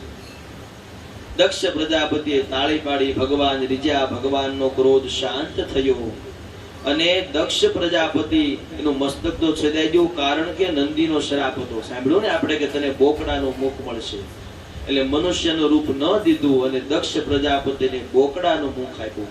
ત્યારથી તે બોલી ન શક્યો અને જ્યારે જ્યારે પ્રાર્થના કરે ત્યારે તાળી પાડે. આ વાત પૂરી થઈ અને સતી સામું જોયું, ભગવાન શિવ પાછા ક્રોધાયમાન થાય છે. પોતાના પત્ની સતીને આ હાલતમાં શિવ જોઈ ન શક્યા. કથા એવું લખે છે કે ભગવાન શિવજીએ, શિવ પુરાણ પણ લખે છે, શિવજીએ સતીના શબને જમણા ખંભે ચડાવી અને નકરા ફરવા લાગ્યા છે. કઈ શિવજીને પણ સૂઝતું નથી કે આ શું કરવું. અને વિષ્ણુ પરમાત્મા સમજી જાય છે કે આમનમ જો થોડી વાર શિવજી ફરશે, સાંભળજો કથા, આમનમ જો શિવજી થોડી વાર આટલો બધો ક્રોધ લઈને ફર્યા તો આ જગતનો નાશ થઈ જશે, પ્રલય થઈ જશે. શિવ જ્યારે ક્રોધે ચડે ત્યારે કોઈનું ચાલતું નથી. એ ભગવાન વિષ્ણુ પરમાત્માએ, સમજો ખાસ કરીને યુવાનો, કૃષ્ણ પરમાત્માએ, વિષ્ણુ પરમાત્માએ પોતાનું સુદર્શન ચક્ર છોડ્યું છે. આ સુદર્શન ચક્ર છોડ્યું અને સતીનું જે શરીર હતું, સતીનું જે બળી ગયેલું શરીર હતું, એ શરીરના 52 ટુકડા થયા છે. ભાગવત અને શિવ કથા બંનેની કથા છે. એ શરીરના 52 ટુકડા થયા અને શિવજીના હાથમાંથી શબ પડી ગયું અને ભગવાન શિવ શાંત થયા છે. હવે 52 ટુકડાનું શું થયું એ ભાગવત જેવું લખે છે કે આપણા ભારત વર્ષની અંદર 52 જગ્યાએ માતાજીની શક્તિપીઠ છે. સાંભળ્યું હોય તો તમને ખ્યાલ હોય. 52 જગ્યાએ અલગ અલગ રાજ્યમાં અલગ અલગ જગ્યાએ અલગ અલગ શક્તિપીઠો આવેલી છે. જ્યાં જ્યાં એક એક શરીરનો ટુકડો ભર્યો ત્યાં ત્યાં શક્તિપીઠ થઈ છે. અને કથાઓ એવું લખે છે કે માતાજીનું હૃદય છે તે અંબાજીની અંદર છે. આ જેટલી શક્તિપીઠ છે ત્યાં કોઈ પણ જગ્યાએ માતાજીની મૂર્તિ નથી. કોઈ જગ્યાએ 52 માંથી 52 જગ્યાએ. પછી આપણને એકબીજાને ભાવ જગાડવા માટે કોઈ સ્વરૂપ બનાવીને મૂક્યું હોય તો વાત અલગ છે, પણ મૂળ સ્વરૂપની અંદર 52 માંથી એક પણ જગ્યાએ માતાજીની મૂર્તિ નથી. શરીરનું જે અંગ ત્યાં પડ્યું છે ત્યાં એ માતાજીનું સ્વરૂપ છે. અને આ બધી જ પીઠને શક્તિપીઠ કહેવામાં આવે છે. ઘણી બધી જગ્યાએ મેં તમને વાત કરી ને, પરંતુ કાલે જ વાત થઈ આપણે કે ગંગા સાગર હું ગયો તો, એટલે અમારો એક ભાવ એવો જ હતો, 4-5 બ્રાહ્મણો જ હતા, અમે બધા સાથે ભણેલા, કે બની શકે એટલા શક્તિપીઠના દર્શન કરવા. ત્યાંથી અમારે 3 શક્તિપીઠના દર્શન થયા. એક કલકત્તાની અંદર કાલી દેવી છે, એ શક્તિપીઠ છે. કલકત્તાથી આગળ 80 થી 100 કિલોમીટર જાવ એટલે ત્યાં રામપુર હાટ કરીને ગામ છે. એ રામપુર હાટની અંદર તારા દેવી છે, એ પણ એક શક્તિપીઠ છે. અને ત્યાંથી આગળ તમે જાઓ ગુહાવટી, ત્યાં માં ભગવતી કામાખ્યા છે. માતાજીનું યોનિનું સ્વરૂપ કામાખ્યાની અંદર છે. આ 3 શક્તિપીઠના દર્શન ગયા વર્ષે થયા છે. બની શકે જો ક્યારેક તમને એમ થાય કે ક્યાંક પ્રવાસે જવું છે, ક્યાંક ફરવા જવું છે, તો આવી એકાદી શક્તિપીઠ આવતી હોય ને એવું સ્થળ નક્કી કરજો, બહુ પુણ્ય મળે છે. દર્શન અતિ દુર્લભ છે. એવી આ શક્તિપીઠ 52 શક્તિપીઠ થઈ. ભગવાન શિવનો ક્રોધ શાંત થયો અને કથા એવું લખે છે દરેક દેવતાઓએ ભગવાન શિવનો જયકાર કર્યો અને દક્ષ વિધ્વંસની કથા અને સતી ચરિત્રની કથા અહીંયા પૂર્ણ થાય છે. બોલો સોમનાથ મહાદેવ કી નમઃ.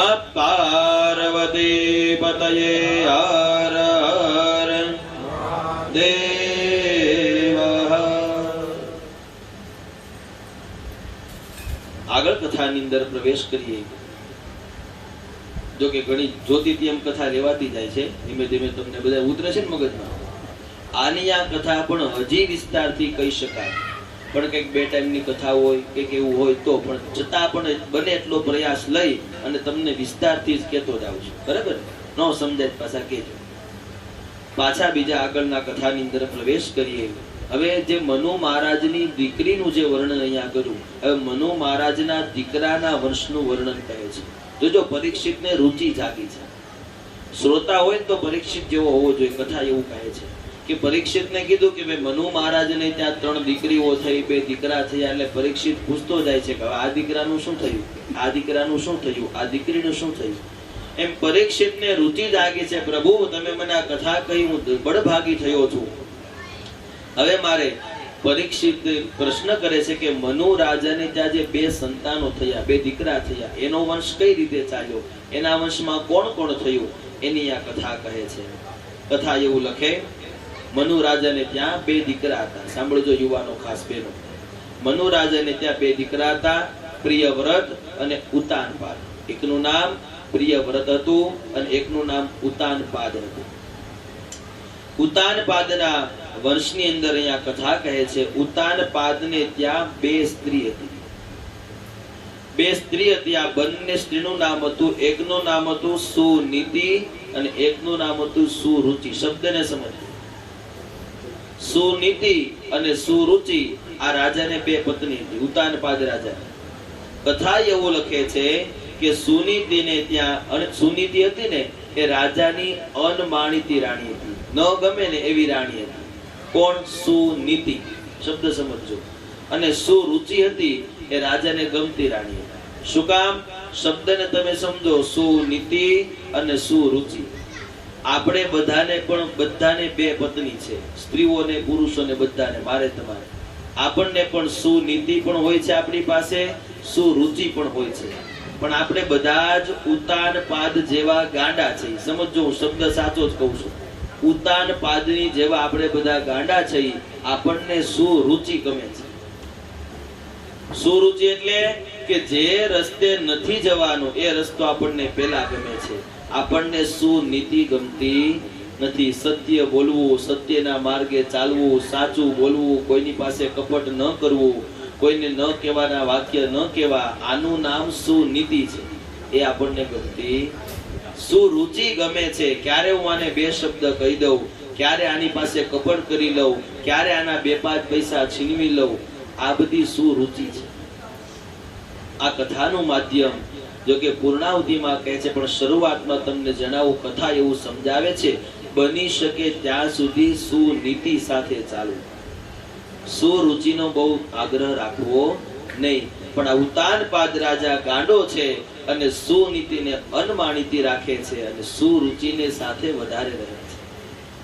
કથા એવું લખે, સુરુચિનો પુત્ર હતો, એનું નામ ઉત્તમ હતું. બંનેના ઘરે એક દીકરા છે. સુરુચિ જેને બહુ ગમતી હતી એને ત્યાં પુત્ર હતો, એનું નામ ઉત્તમ હતું. અને સુનીતિ હતી, એને ત્યાં પુત્ર હતો, એનું નામ ધ્રુવ હતું. અત્યારે આપણે ધ્રુવજીનું ચરિત્ર સાંભળવાનું છે, જેને ધ્રુવાખ્યાન પણ કહેવાય છે અને ધ્રુવ ચરિત્ર પણ કહેવાય છે. કથાનું માધ્યમ એવું લખે છે, ઉતાનપાદ જેમ રાણીની અંદર ભેદ રાખતો હતો એમ દીકરાની અંદર પણ ભેદ રાખે છે. એને ઉત્તમ વધારે ગમે છે અને ધ્રુવ ગમતો નથી. એક સમયની વાત એવું કહે છે, રાજા પોતાના રાજમહેલની અંદર સિંહાસન ઉપર બેઠો છે અને સુરુચિના દીકરા ઉત્તમને એના ખોળામાં બેઠાડે છે. આ ચર્ચા અને આ દ્રશ્ય ધ્રુવે જોયું. ધ્રુવને થયું કે લાવ હું પણ મારા પિતાના ખોળામાં બેસવા જાઉં. અને ધ્રુવ દોડતો દોડતો જાય છે અને ખોળામાં બેસવા ગયો ત્યારે તેણે ઉતાનપાદે ના પાડી છે. સમજ, તારે મારા ખોળામાં બેસવાનો અધિકાર નથી. આ ઉતાનપાદે કહી દીધું. મારા માટે તો મારો પુત્ર ઉત્તમ છે, તને અહીંયા બેસવાનો અધિકાર નથી.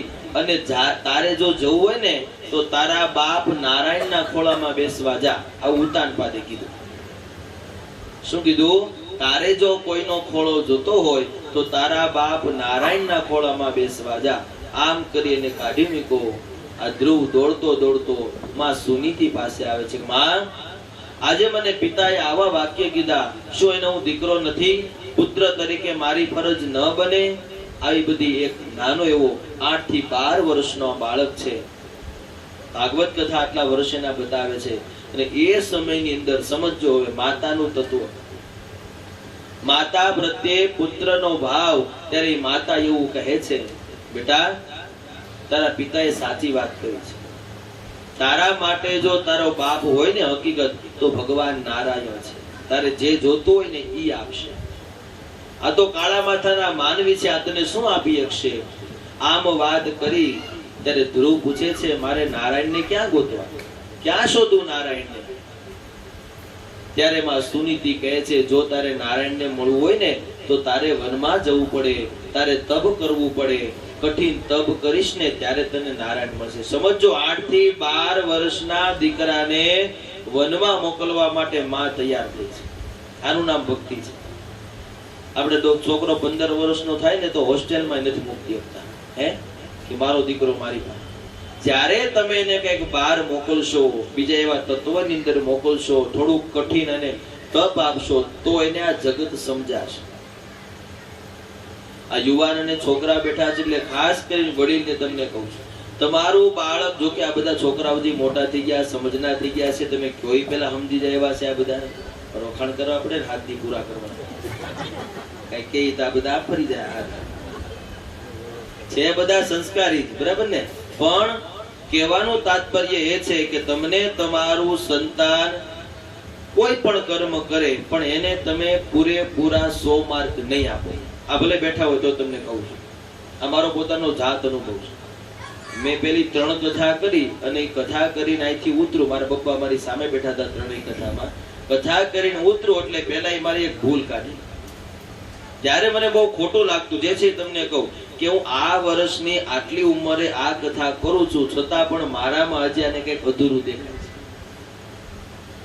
મારી પોતાની તમને વાત નથી કરતો, પણ 2012 ની અંદર મેં મારી પહેલી કથા કરી. નર્મદા પાસે રાજપીપળા આવ્યું ને, રિલીઝ ને બધું હાલી જાય, ત્યાં એક વાસલા ગામ છે, ત્યાં ગરુડેશ્વર મહાદેવનું મંદિર છે, ત્યાં મેં મારી પહેલી કથા કરી. ત્યારે મારી ઉંમર 17 વર્ષની હતી. તો મને એવું થયું કે હું આ કથા કરવા માંડ્યો છું, આ બધું કરવા માંડ્યો છું, પણ મારા પપ્પા ગુજરી ગયા ત્યાં સુધી એને મને એમ નથી કીધું કે આ કામ તે સારું કર્યું. શું કામ? સાંભળજો, ત્યારે મને ખોટું લાગતું, તો આજના છોકરાઓને પણ ખોટું લાગશે કે હું મારી ઉંમર પ્રમાણે વધારે કરું છું તોય મારા પપ્પા મને સારું નથી કહેતા. પણ જો એમ કહી દે ને, બાપ દીકરાને એમ કહી દે કે બેટા તારી જેવું કોઈ નહીં, એટલે ત્યાંથી એની પ્રગતિ રૂંધાઈ જાય. પછી એને સમજાય છે ને કે હવે મારું પૂરું, આથી આગળ કઈ આવે નહીં. તમે તમારા સંતાનોના દરેક કાર્યમાં ભૂલ શોધો અને ભૂલ એને બતાવશો એટલે એને ભૂલ સ્વીકારવાનું મન થશે, હજી આગળ જશે, એનાથી આગળ જશે અને એ પછી ક્યાંય ઉભો રહેશે નહીં. જો તમે એને પૂર્ણતા આપી દીધી કે બેટા તું હોશિયાર દીકરો છો મારો, હવે તારથી આગળ કોઈ આજુબાજુ વાળા હોય ન શકે, તો એનું જ્ઞાન ત્યાં પૂરું થઈ જાય ને, કે વાંથી આગળ કઈ ન હોય. માતા પિતાએ કહી દીધું ગ્રેડી બરાબર છે. એમ તમે તમારા દીકરાને સતી પણ એવું કહે છે, સુનીતિ હવે આટલા વર્ષનો બાળક છે, ખબર છે કે વનમાં જાશે તો ત્યાં પશુ પક્ષીઓ પ્રાણીઓ હશે, ન થવાનું થશે, છતાં પણ પોતાના દીકરાને કઠણ બનાવવાને માટે, ભગવત પ્રાપ્તિને માટે એને ત્યાં મોકલે છે. દરેક માયા વિચારવું જોઈએ. અમે તો ઘણા બધા છોકરાને જોયા છે, અમે જોઈ નથી શકતા, આટલી હદિયા લોકો છે. અને મને કહેવામાં શરમ નહીં આવે, મારા દરેક યજમાન 100% યજમાન તમારા પટેલ છે. હું 100% કર્મકાંડ તમારા પટેલ વર્ગની અંદર જ કરું છું. બીજી કોઈ જાતિ મારે યજમાન નથી. તમારી જ જાતિની અંદર જોઉં છું કે લોકો કેટલી હદે ક્યાં છોકરાઓ પહોંચી ગયા છે, અને માતા પિતાને એક શબ્દ કહેવાનો પણ ટાઈમ નથી. અને પછી છોકરાઓ ન કરવાના કાર્ય કરે ત્યારે તમે ઘરની બહાર નીકળી શકતા નથી. આ જોઈને તમને હું છાતી ઠોકીને કહી શકું કે તમારા દીકરા કદાચ બીજે કે આગળ વધે કે ન વધે, પુણ્યનું કામ કરે કે નહીં કરે, પણ ખોટું કામ કરવાનો કોઈ દિવસ એને વિચાર આવશે નહીં. કારણ કે તમે પાયાની અંદરથી આ બધું રેડ્યું છે. જો ન રેડો તો તમારે ભોગવાનું છે. એમ પાયાની અંદર સુનીતિ કહે છે, તારે જો તારા બાપને જોવો હોય ને તો નારાયણને શોધવા જા. માતાને પિતાને પગે લાગી કથા એવું લખે છે. આ ધ્રુવ નીકળી જાય છે, વનમાં ગયો. હવે ખબર નથી શું નામ લેવાનું, કયા નામથી ભગવાનને બોલાવાના, શું કરો તો ભગવાન આવે, કાંઈ ખબર નથી. વનમાં બેઠો છે, સિંહની ગર્જના થાય છે, ખૂબ વર્ષા થાય છે, બાળક ડરે છે. પણ જ્યારે જ્યારે કોઈ વ્યક્તિ પ્રભુના માર્ગે જાય ને ત્યારે ભગવાન એની સાથે હોય છે. તમે એકવાર શરૂ તો કરો, એ રસ્તે તો જાવ, તમને આપોઆપ રસ્તો મળશે, પણ ઘરે બેઠા આપણે રસ્તો જોઈ છે એમ કઈ મળતું નથી. આ બાળક 2-5 દિવસ વીતી જાય છે ને પ્રભુના અંશ રૂપી ત્યાં નારદજી પધારે છે, કથા લખે છે, નારાયણ નારાયણ કહી અને નારદજી આવ્યા છે. નારદજી આવીને પણ આ બાળકની પરીક્ષા કરે છે કે હે ધ્રુવ, તારી આટલી નાની ઉંમર છે, અહીંયા તારે તપ ન કરાય, તારી તો રમવા કૂદવાની ઉંમર છે, ઘરે જા આનંદ કર, તારા કામની વાત નથી, ભગવાનને ભજવા દે. અહીંયા તો હમણાં કાલ કોઈ પશુ પક્ષી આવીને તને ખાઈ જશે, તને મારી નાખશે, ઘરે વયો જા. આમ જ્યારે કીધું ત્યારે ધ્રુવ કહે છે હવે ઘર સાથે મારે કઈ લેવા દેવા નથી. જ્યારે મને પ્રભુ પદની પ્રાપ્તિ થશે, જ્યારે મારા બાપ રૂપી મને નારાયણ મળશે, ત્યારે જ હું ઘરે જઈશ. નારદજી એની ચકાસણી કરી. નારદજી સમજી ગયા કે આ છોકરો પરીક્ષામાં પાસ છે, હવે આને પ્રભુનો ભેટો કરાવાય. ત્યારે કથા એવું લખે છે, પેલો વેલો કોઈ બાળકને અને ભક્તને મંત્ર અપાયો હોય તો તે નારદજી દ્વારા અપાયો છે.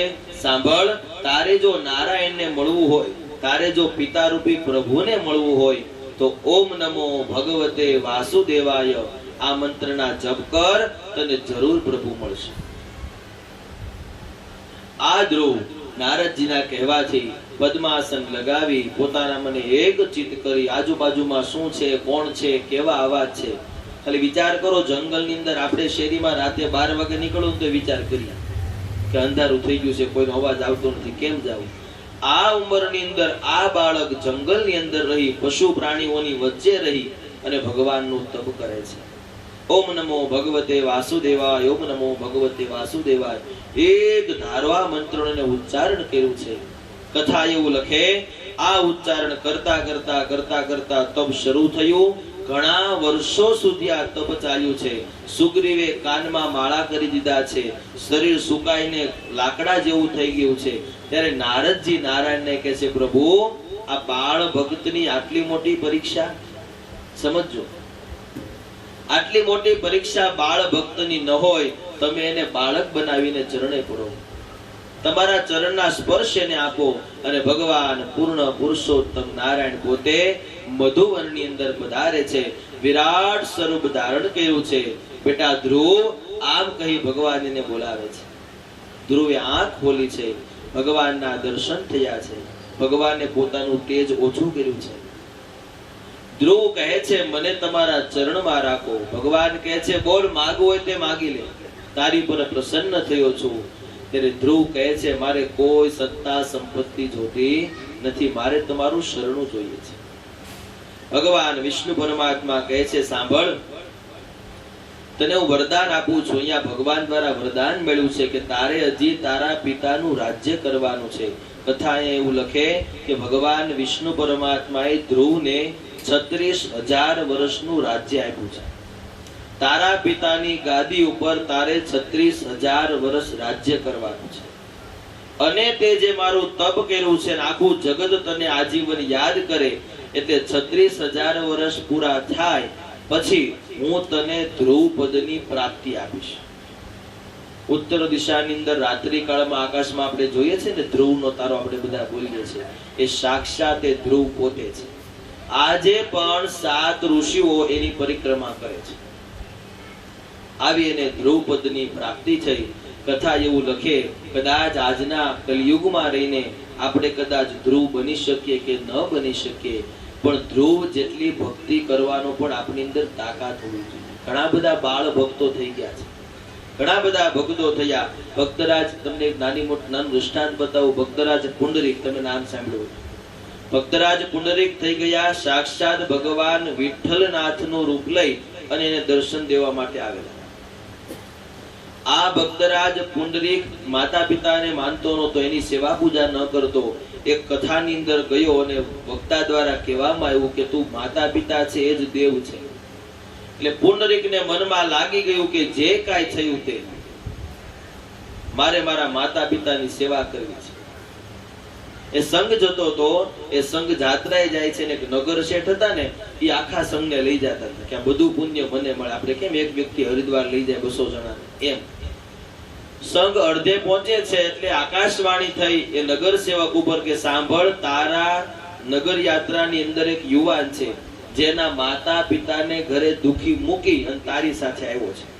જો એ તારી સાથે આવશે તો તારી યાત્રા સફળ ગણાશે નહીં.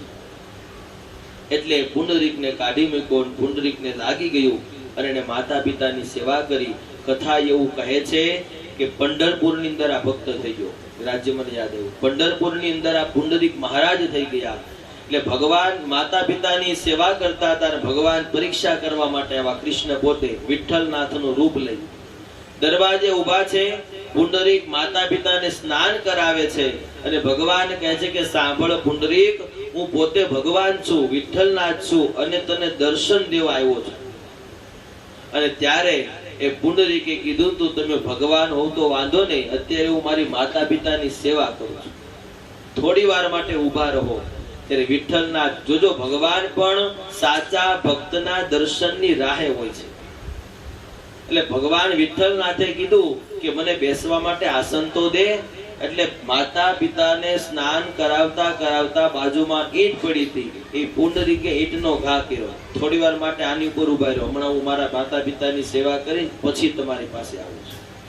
ત્યારે ભગવાન વિઠ્ઠલનાથ ત્યાં પંઢરપુરની અંદર પુંડરીકની સામે જ ઉભા રહી ગયા છે. આજ પણ પંઢરપુરની અંદર એક બાજુ વિઠ્ઠલનાથ, એક બાજુ ભક્તરાજ જેને કહેવાય પુંડરીકની મૂર્તિ છે. આવા ઘણા બધા ભક્ત થઈ ગયા છે. આવું બધું સાંભળતા મને તમને એમ થવું જોઈએ એટલા મોટા ઉપડે પહોંચી કદાચ ન શકીએ, સંસારમાં છીએ, ધંધાકીય ક્ષેત્રમાં છીએ, થોડું ભજન, થોડું કીર્તન ભગવાન માટે કરવું જોઈએ. બીજું કાંઈ મારી તો એક આમાં ફરજ બને છે ને હું તમને કરાવીને જ જવાનો છું. ત્યાં સુધી અહીંથી અઠો ને ઉતરું. તમારા પરિવારને દરેક વ્યક્તિને એક એક નિયમ આપીને મારે જવાનું છે અને આપીશ અને ફરજિયાત લેવાનો જ છે. હું આ કોઈ હાથમાં દે મારે નક્કી કરવાનું. એ નિયમ તમે કરી શકશો, તમારાથી થઈ શકશે, એની પણ મારી ગેરંટી છે. અને એ નિયમ તમે પાળશો એ મારા માટે 7 દિવસની દક્ષિણા છે. બરાબર? એટલે 7મા દિવસે બધાને પકડી પકડીને એક એક નિયમ આપવાના છે. એટલે હવે તૈયાર રહેજો. હું નિયમ આવે કઈ નક્કી નથી, પણ નિયમની સાથે જીવન જીવવું જરૂરી છે. કાંઈ તમારો કોઈ નિયમ જ ન હોય કે ભાઈ મજા આવે ત્યારે ઉઠવું, મજા આવે ત્યારે હોવું, મજા આવે ત્યારે ખાવું, આવું જીવન કોઈ દિવસ હોવું જોઈએ. જો આવું જીવનની સાથે આપણે જીવીએ ને તો ભગવત પ્રાપ્તિ થતી નથી. આગળ કથાની અંદર પ્રવેશ કરીએ. ધ્રુવ મહારાજને ભગવાને રાજ્ય આપ્યું. ધ્રુવ ઘરે ગયા. 36,000 વર્ષ રાજ્ય ભોગવું. કથા એવું કહે, સાંભળજો, એક પછી એક રાજા આવશે, ભૂલાઈ જશે ને તો નામ વયું જશે તમારે. ધ્રુવ રાજાના વંશની અંદર અંગ નામનો પુત્ર થાય છે. એ અંગના વંશની અંદર અંગના ઘરે વેન નામનો પુત્ર થાય છે. આ વેન હતો તે દુરાચારી થાય છે. સમજો, આ કથા પણ મને તમને સમજાવે કે તમારું જો પાપ હોય ને તો બીજી, ત્રીજી કે ચોથી પેઢીએ પણ એ પાપ આવે છે. ઉતાનપાદનું જે પાપ હતું એ ધ્રુવમાંનું આવ્યું, અંગમાંનું આવ્યું અને વેનની અંદર આવે છે. વેન નામનો એના ઘરે પુત્ર થયો અને એ પુત્ર દુરાચારી થાય છે. ઘણીવાર આપણને એવું વિચાર આવે, આપણે બધા વ્યવહારિક વાતો કરતા હોઈએ કે ફલાણા ભાઈને અહીંયા એ લોકો ભગવાનમાં માનતા નથી, કાંઈ નથી, કેવડી કેપેસિટી, કેવડી સત્તા, કેવડું એનું નામ આપણે જોઈ છે ને. પણ એને કદાચ આ જન્મમાં આપણે ન જોઈ શકીએ તો બીજા જન્મમાં, બીજા જન્મમાં ન જોવો તો ત્રીજા જન્મમાં ત્યાં કાંઈ હોતું નથી. એટલે ભગવાન એક લઈને ત્રીજા જન્મે બધું દેખાડી દેતા હોય છે. એમ અહીંયા વેન નામનો પુત્ર હતો તે દુરાચારી થયો. વેને દરેક ભગવત કાર્ય બંધ કરાવ્યું. હું જ દેવ છું, હું જ રાજા છું, મારું નામ બોલવાનું. ઋષિ મુનિઓ યજ્ઞ કરતા હતા ને, ભાગવત એવું લખે છે, ઋષિ મુનિઓ યજ્ઞ કરતા એટલે બોલતા કે વિષ્ણવે સ્વાહા. ત્યારે વેને બંધ કરાવ્યું કે વિષ્ણવે નહીં, વેનાય સ્વાહા, મારું નામ લઈને આહુતિ આપો. આટલો દુરાચારી થયો. જેણે ખોટું વેન કર્યું એનું નામ વેન, એવું ભાગવત લખે છે. બહુ મોટો દુરાચારી થયો. ગાયોની સેવા બંધ કરાવી, સાધુ બ્રાહ્મણની સેવા બંધ કરાવી, મંદિરો બંધ કરાવી દીધા. દુરાચારી થયો. ખૂબ સમય વીત્યો. ત્યારે ઋષિઓ જે યજ્ઞ કરતા હતા એને થયું કે ગામનો જો રાજા બગડે ને તો પછી ગામ બગડે. બરાબર ને?